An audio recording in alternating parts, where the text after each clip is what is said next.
જય જનની વિદ્યા સંકુલ બપાડા શાળામાં પતંગ ઉત્સવની ઉજવણી કરવામાં આવી હતી। તારીખ 11 જાન્યુઆરી 2024 રવિવારમાં જય જનની વિદ્યા સંકુલ બપાડામાં પતંગ ઉત્સવની ઉજવણી કરવામાં આવી હતી, જેમાં બાળકોએ વેસ્ટમાંથી બેસ્ટ પતંગો પણ બનાવી હતી। તેમજ શાળાએ ના મેદાનમાં બાળકોએ પતંગ ઉડાવી આનંદ લીધો હતો। તેમજ શાળા તરફથી તમામ બાળકોને શેરડીનું વિતરણ કરવામાં આવ્યું હતું। બાળકો શેરડી અને ઘરેથી ચીક્કી તેમજ મમરાના લાડુ, તલના લાડુ લઈને આવ્યા હતા અને બાળકો એ સાથે ખાઈને આનંદ પણ લીધો હતો। તેમજ ઉત્તરાયણ પર્વનું મહત્વ શું છે તેનો સાચો અર્થ પણ સમજાવવામાં આવ્યો હતો। શા માટે તલ અને ગોળના તેમજ મમરા અને ગોળના લાડુ ખાવાથી શું ફાયદા થાય છે અને તેનું શું મહત્વ રહેલું છે, શેરડી ખાવાથી શું ફાયદા થાય છે અને તેની સાચી સમજૂતી સાથે પતંગ ઉત્સવની ઉજવણી કરવામાં આવી હતી। તેમજ તમે પતંગ ચગાવો ત્યારે ઘેરે અગાસી ઉપર કે કપાઈ ગયેલી પતંગની પાછળ ન દોડવું તેમજ વિવિધ બાળકોને સમજણ આપવામાં આવી હતી।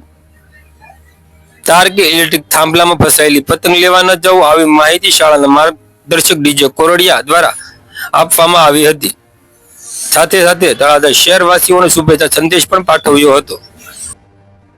નમસ્કાર, હું ડીજે કોરડિયા ફરી એક ઉત્તરાયણનો એક નાનકડો સંદેશ લઈને। સૌપ્રથમ તો તળાજાના આબાલ વૃદ્ધ સૌને ઉત્તરાયણ પર્વની ખૂબ ખૂબ શુભેચ્છાઓ। ઉત્તરાયણ એટલે ઉમંગ અને પતંગનો અનેરો ઉત્સવ।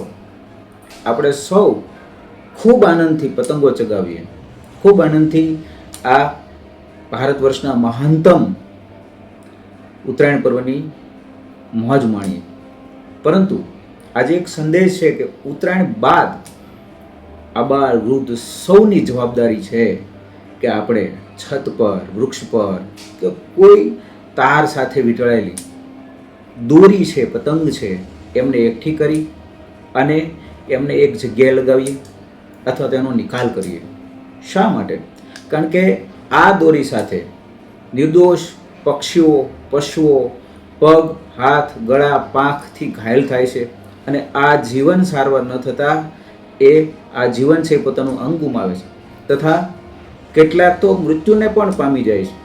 તો પતંગોત્સવ દરમિયાન તો કદાચ અજાણતા કોઈ ભૂલ થાય, પરંતુ પતંગોત્સવ બાદ આપણે આ દોરી એકઠી કરવી આપણી ફરજ છે અને દરેક ગામડે ગામડે, દરેક શાળાએ જો આ અભિયાન ચાલશે તો સેંકડો અબોલા અને નિર્દોષ જીવો, પ્રાણીઓ અને પશુઓની રક્ષા થશે અને આપણું આ દાયિત્વ પણ છે। કારણ કે મારા મહોત્સવનો ઉત્સાહના કારણે બીજા કોઈ નિર્દોષ જીવની શોકનું કારણ ન બને તો ઉત્સવ પ્રેમાની।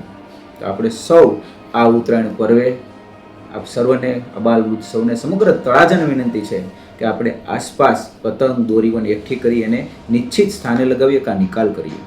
બીજો એક નાનકડો સંદેશ છે કે આ પર્વ નિમિત્તે તલની વાનગી, શીંગની વાનગીનો ગોળ સાથે ભરપૂર માત્રામાં ઉપયોગ કરશો, શેરડીનો ખૂબ ઉપયોગ કરશો, જેથી આરોગ્ય પણ સારું રહે અને આ શિયાળામાં આપણે સૌ આપણે આરોગ્યની ચિંતા કરીએ। આ પર્વ નિમિત્તે આપણે સૌ સભાન બનીએ, પશુઓની પણ રક્ષા કરીએ અને આપણા ઘર પરિવારમાં આરોગ્યની પણ ચિંતા કરીએ।